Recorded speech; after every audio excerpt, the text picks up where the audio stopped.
Hi everybody, my name is Allie. Welcome back to my channel. If you're new here, hello. If you're returning, welcome back. Thank you for being here. I appreciate you. It is yet again the end of the month, so it is time yet again for a reading wrap-up. I read 13 books this month, which has officially made this my biggest reading month of the year so far, which is surprising because looking off to the side of everything I've read, I read some very big books.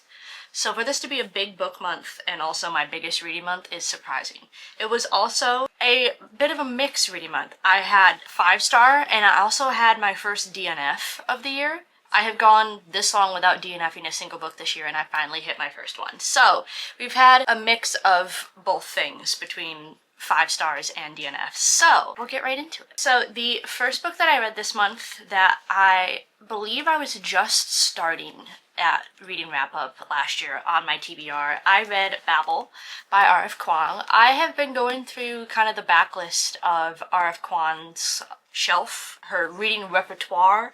I've said before, for whatever reason, Poppy War wasn't necessarily my favorite book, but I've loved everything else that she's written. This book, I believe I ended up giving 4.5 stars. It was very close to being a 5-star. I think what made this not a 5 for me was just the pacing. I am not necessarily like a dark academia themed person, and I do think that this is a little bit more based on that. I love the fantasy magic system of it all. I love the politics of it all, but I'm not just a big dark academia person. If you are, I think you would like this a lot better. But I did enjoy it. This follows Robin. He is, I don't even know if I want to call it adopted. He is taken from his family in China, raised in Europe to study languages, and gets sent to Babel, a building in Oxford that kind of runs their whole magic system. 1828, so olden times, all of Europe and most of the world is run with magic. Babel helps take care of magic. It's like the most prestigious part of school you can get into. While they're there, they're discovering that, of course, because it's Europe, they're using it for some not great colonization things, and they are on a mission to take down Babel and get rid of the evilness inside of it all. It's very interesting. Really loved, again, like the political and social aspects of it. I did enjoy the found family of it all. There were parts that like genuinely made me sad and upset and gasp, so it's a very good book. It's just had a little parts here and there that were a little too slow for my personal taste, but I really loved it and I do recommend it, especially if you're a dark academia person. So, Babel by R.F. Kuang. I then read some Kindle books. I read, I think, a solid half of my books on Kindle this month, which is pretty good for me. I feel like most people, all of their books go to die on their physical TBR. I'm kind of the opposite, where I read my physical TBR pretty quick, but if it's on my Kindle, it kind of goes on my Kindle to die. And then I don't read anything until I'm like out of Kindle Unlimited borrows or something, and I'm like, crap, I actually need to read something. So I read a fair amount of my Kindle books, so I'm proud of myself for that.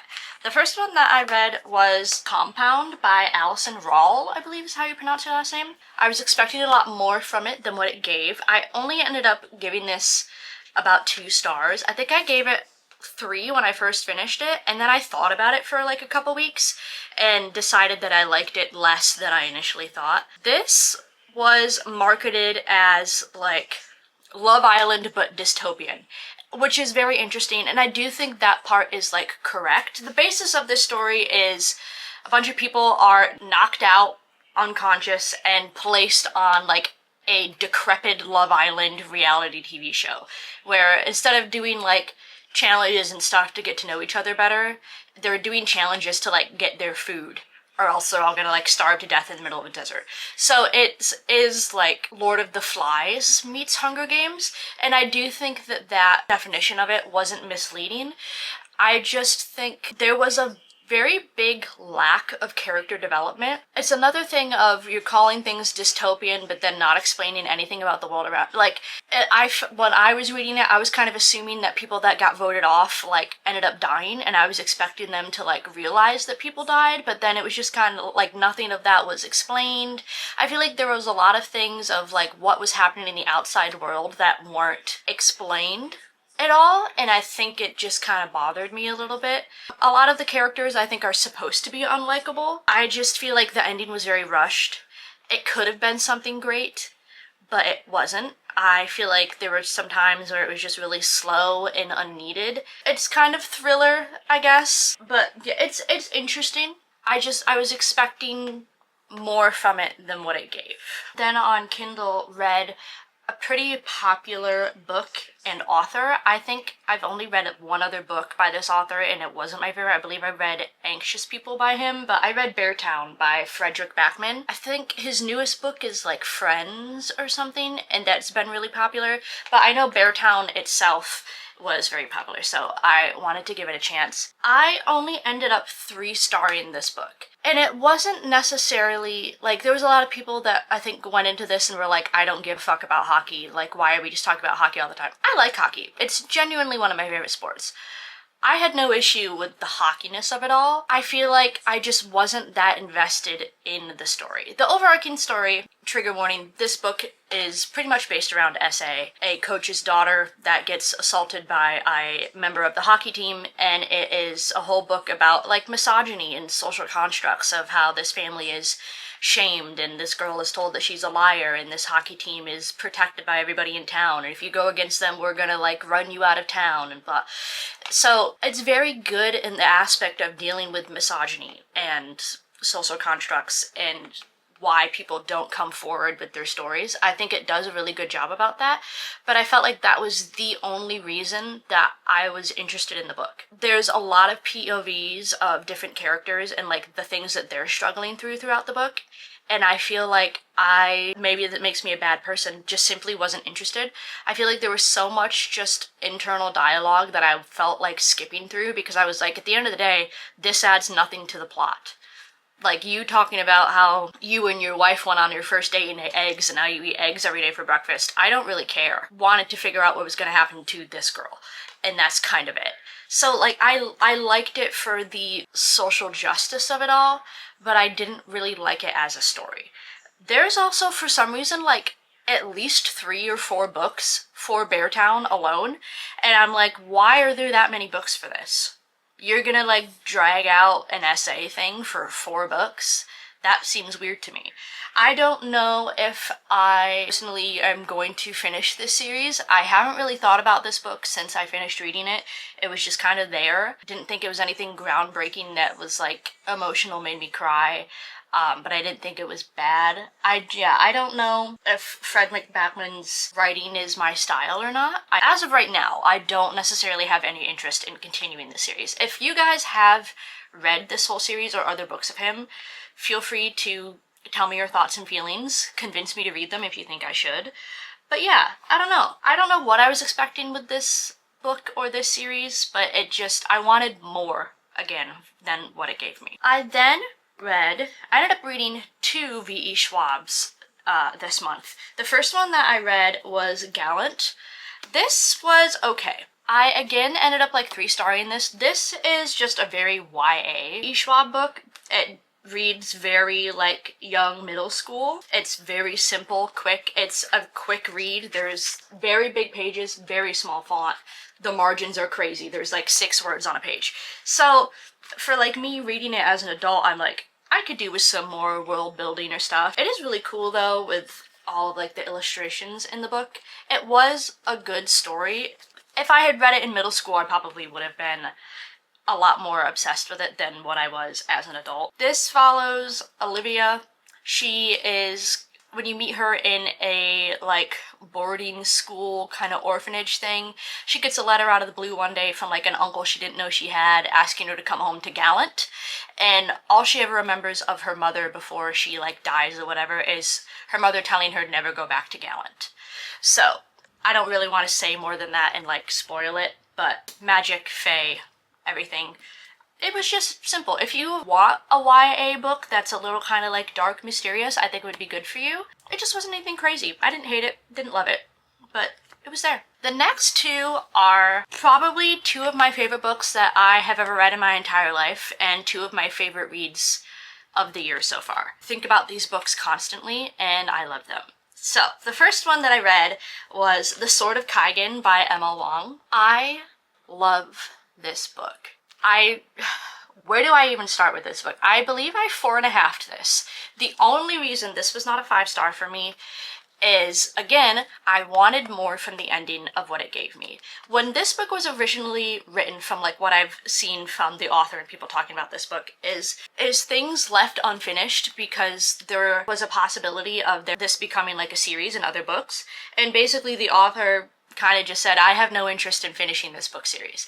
So there's things that are left unanswered, set up a second book, and the second book doesn't exist. So it's like, I want a second book. That's what bothers me, is I want to know what's happening to the other side plots that didn't get finished. So it's like, I understand why they were left unanswered, because at the time the author wanted to write more, and they just haven't, but it's like, I want it rewritten now with a more like solid ending. That's my whole thing. But I think this book is incredible. Everyone should read this book. This is a lot more of a, I think, higher fantasy, very political, not romantic-y at all. There is maybe a little bit side plot of romance, but not necessarily in the way you think. Throughout this book, I had no idea where this was going. I had 50 pages left and so had no idea how this was going to end.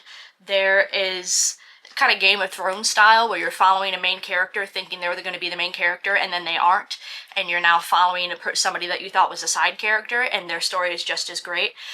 This deals with political issues. This deals with issues of grief. I would maybe look at trigger warnings for this book. Grief, child loss, unhealthy marriages.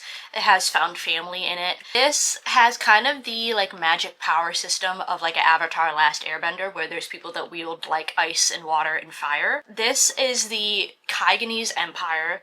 They are kind of permanently set in like 1800s era where the rest of the world is modern and has cell phones and whatever. But the Kaiganese are like the chosen people by the Empire. They breed warrior children that have like super big ice powers and are just forever living the truth of whatever the Empire says goes and is correct.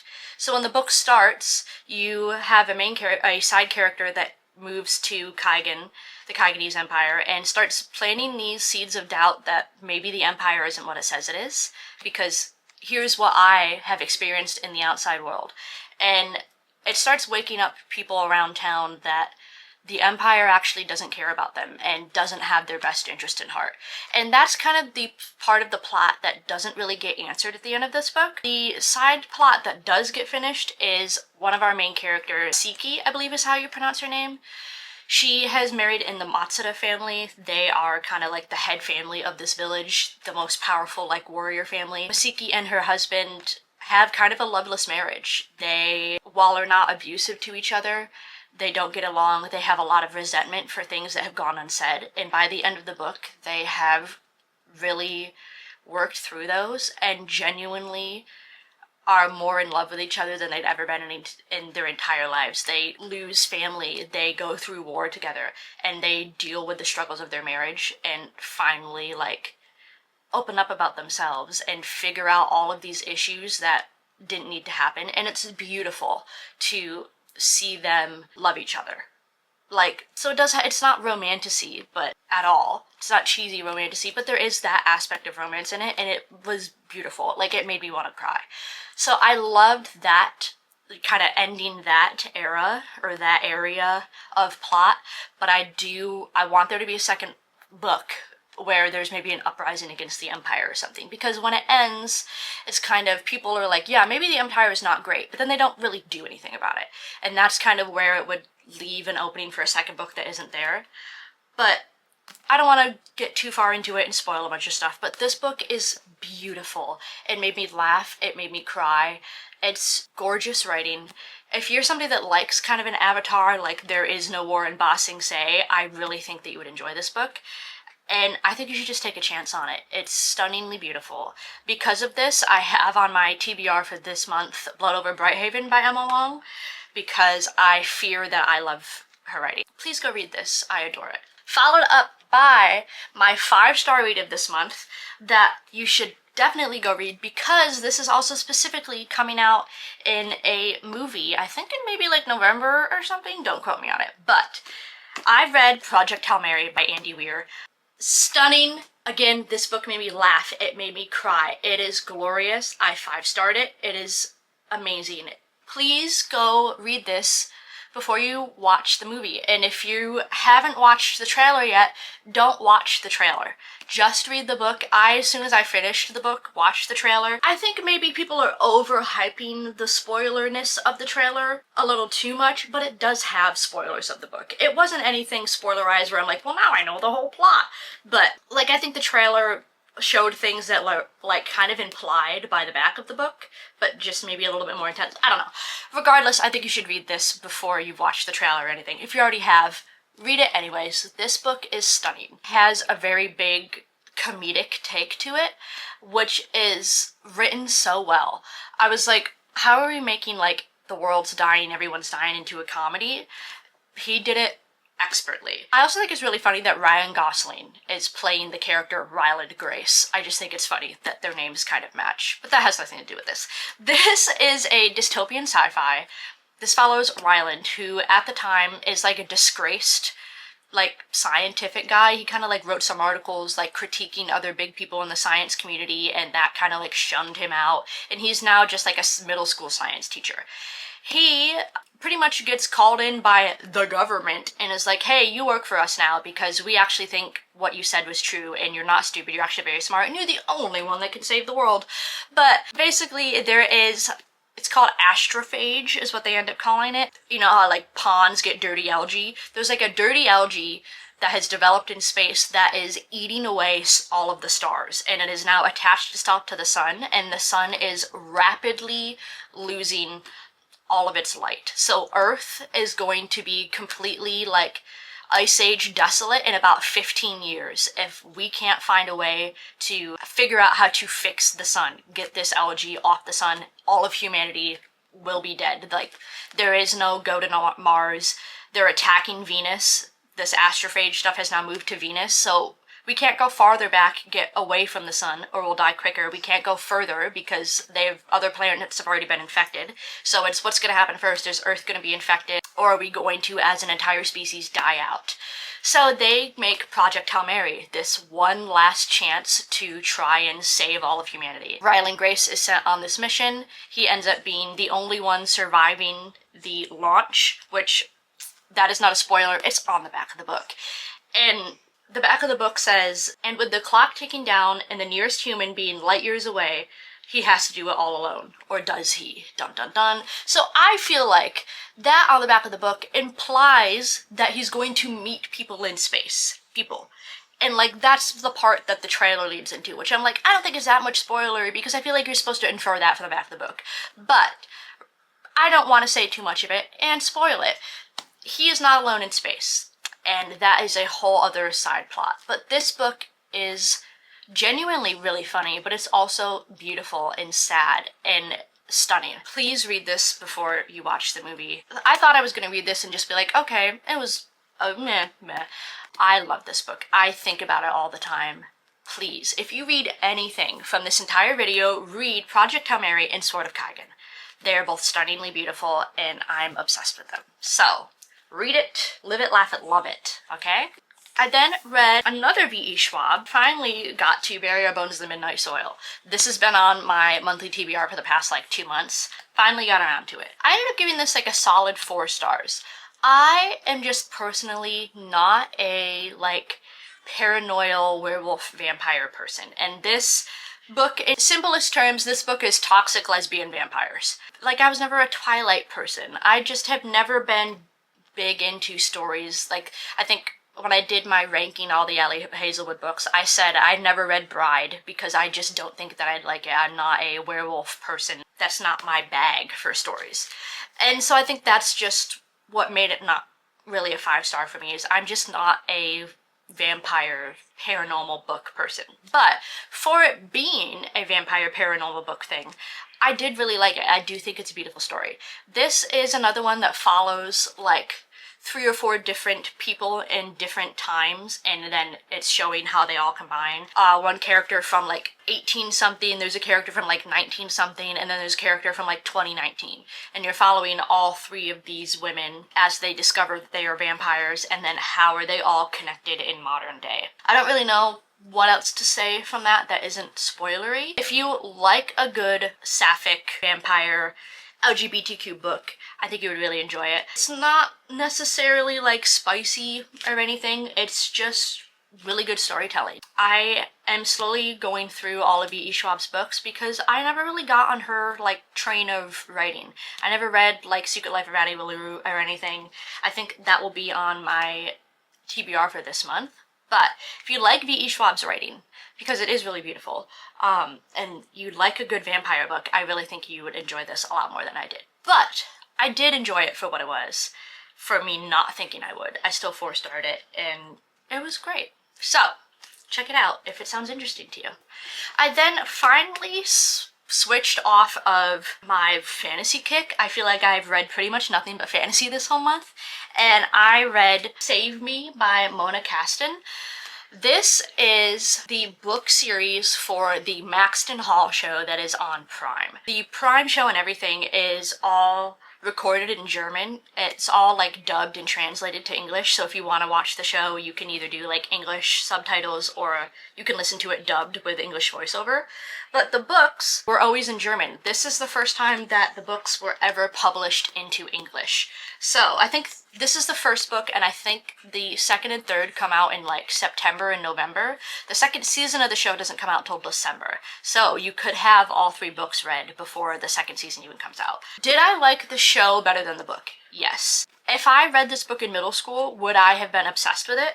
Absolutely. Am I just happy that I can finally read the books? Absolutely. I'm going to 100% buy the whole series and read them all. I think I ended up just like 3-starring this as a book because again, it feels like a YA just high school drama book, and that's what it is. And that's just not necessarily my bag anymore. But had I read it when I was younger, this would have been my personality. I think comparing it, having watched the show first, it followed really well. There wasn't really anything where I read the book and I was like, oh, they should have put that in the show. I think whatever they did change or add, they did a really good job with. I think the only thing, but like I think they changed it in a way to develop it more in season 2. I think the relationship with our main character and the love interest's sister was a little bit more developed in the book than it was the show. But I think the way that they're moving in the show, they're leading for that development to happen more in season 2. It's a small book, so like things felt rushed, whereas the show, things feel more real time and explained. Basically, if you haven't watched the show, I highly suggest it. If you haven't read the book, you feel free to pick it up in English for the first time, which is so excited. This is just a typical high school enemies to lovers romance book. Ruby is a poor girl who gets a scholarship to go to a really fancy boarding school. Her dream is to go to Oxford. Another Oxford relation, Babel, is related to Save Me. Whoa! The school she goes to is full of like all of the rich kid children who are all millionaires and their parents are actors and whatever. She ends up becoming the love interest of James Beaufort, who his family is like a really famous like fashion family. They are like Louis Vuitton type people. Gets into a difficult situation with James's sister, which then puts her into a difficult situation with James himself. They are kind of forced proximity together and forced to spend time with each other, where he ends up falling in love with her, and it's her dealing with the very big social differences that they live in. I liked the book, loved the show. So, read the book if you're someone that likes to read books before you watch shows. If you don't, at least watch the show, because the show is incredible, and I don't want that show to be cancelled before they make all 3 seasons. I will cry. So, my first only little romance of the year, or of this month, was Save Me by Mona Caston. I then read like 3 or 4 books in a row on my Kindle, because teasing my video for next week, I ended up getting a new Kindle, and I wanted to do a comparison between 2 different models. So I was making sure that I read a lot on my Kindle, so I could have actual like thoughts and feelings of it. So I ended up reading 4 books in a row on my Kindle. I ended up reading the entire This Woven Kingdom series, Tariq Mafi, who wrote all of Shatter Me. And I have read Shatter Me, enjoyed it, I have them all.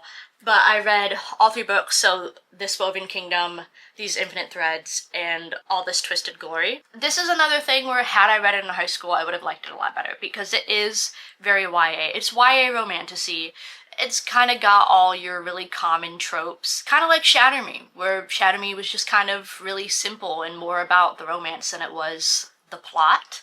That's how this felt. So the first book I gave 3 stars, the second I gave 3.5, the third book I gave 3 again. In my opinion, the second and third books, these Infinite Threads and All This Twisted Glory, these could have been one book. The second and third book were kind of no plot, all vibes. The second book spent a lot of time introducing another character, so I understand why it was the way it was. After the first book, you are given a whole new character that needs a whole new, like, backstory and things, so I think the second book was really there to introduce this new character, which I'm fine with. But by the time the third book comes around, it's like, okay, you've established who all the characters are, like, let's get back to the plot. And I feel like that didn't happen. I feel like plot-wise, nothing has really happened since the first book, which is, like, okay. The fourth book, I believe, comes out in September. So I'm hoping that in the fourth book, plot happens again, and not just vibes. To start at the beginning, This Woven Kingdom, YA romantasy. Our main character is the heir to the throne of a kingdom that no longer exists. It's been taken over, her people are, like, enslaved, whatever. She is just kind of living on the streets, trying to keep herself on the down low, because if anybody knows she's alive, they will hunt her and try to kill her, so she can't try and claim any bit of a throne she has left. She can't try and, like, create an uprising with her own people. She, of course, becomes the love interest of the crown prince, who does not know that she is this missing queen. That eventually comes to light. She is then stolen away by a neighboring kingdom once they figure out who she is. So the second book is her in this new neighboring kingdom. So as of right now, it is like a love triangle thing. There is the king from one kingdom and the prince from the other kingdom that basically are both trying to get their own political marriages with her to try and unite their kingdoms. Only one of them actually seems to like her as a person. So it's just typical kind of romantasy, but I just felt like these Infinite Threads and All This Twisted Glory could have kind of been combined into one book. I did like these Infinite Fates the best. I gave this 3.5 because I like the love interest of the neighboring kingdom better than the original prince. I hope that they are endgame over the original prince. But yeah, I don't know, it's simple, it's nothing crazy, it's not like Sword of Kaigen where you really gotta, like, focus on what's going on politically. It's pretty simple magic system. It's alright. It's nothing crazy. I don't hate it. I think for sure read the new book when it comes out. I just hope that it actually gets back a little bit more into plot than love interest. If you're looking for just kind of like a quick, cute romantasy, I do suggest it. Just don't go in it expecting some, like, groundbreaking, brand new, unlike any other book. It was alright. But we then got into my first DNF of the year. I ended up DNFing A Study in Drowning by Ava Reed. I wasn't necessarily expecting myself to like this going into it. A lot of, like, my friends that have really similar book tastes to me also weren't big fans of this, so I was kind of expecting, you know, if other people that like what I like didn't like this, I probably also won't. But I was at least expecting myself to finish it. I ended up DNFing it like 25% of the way in because I felt like nothing happened. There is just so much exposition, in my opinion, and nothing happening that I was like, I don't care about what's going on. I had just, like, I don't know, I felt like I spent so much time on it and nothing happened, and it felt like the book was never gonna end. I don't know, I think the added layer of I wasn't expecting to like it made me not care if I DNF'd it. And I'm not one to DNF a lot of books. I usually try and finish them. Like The Compound wasn't my favorite thing, but I was interested enough to see how it ended. I feel like for me the story barely began, so I didn't really feel like I cared about how it ended. For me in DNFs, if I ever DNF a book, it's never like gone forever. There's multiple books where I've DNF'd at one point and then I've gone back through and watched or read them again later. So if you do like this book, let me know your thoughts and feelings on it if I should at some point give it another try. But my first and only DNF of the year was A Study in Drowning, which I'm kind of sad about because it's a beautiful book. I guess I judged a book by its cover and it did not work out. My last and final my last and final, duh. My last but not least book of the year it's the month, not the year, Jesus. The last book that I read this month, I have a really pretty like special edition from Owl Crate. I read Upon a Starlit Tide by Kel Woods. This is the really pretty Owl Crate edition of it. It's stunning, beautiful. This is a Little Mermaid book. Kind of a Little Mermaid mixed with like Cinderella retelling. I ended up 3.5ing this book. This is set in like the 1800s, so it's very kind of like Old English speak, Bridgerton, where it's the marriage market talk of the town type shit, which I'm fine with. I felt like the story kind of dragged in a couple places for me, where it was like we could have condensed this area a little bit.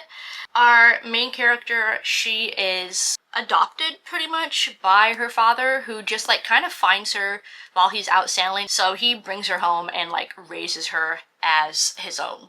Ever since she's a child, she has like deformed feet. She like has a hard time walking and everything, and coincidentally the only thing that makes her feel better is water. If she goes and like lays in the ocean, that's like the only thing that like helps with her pain.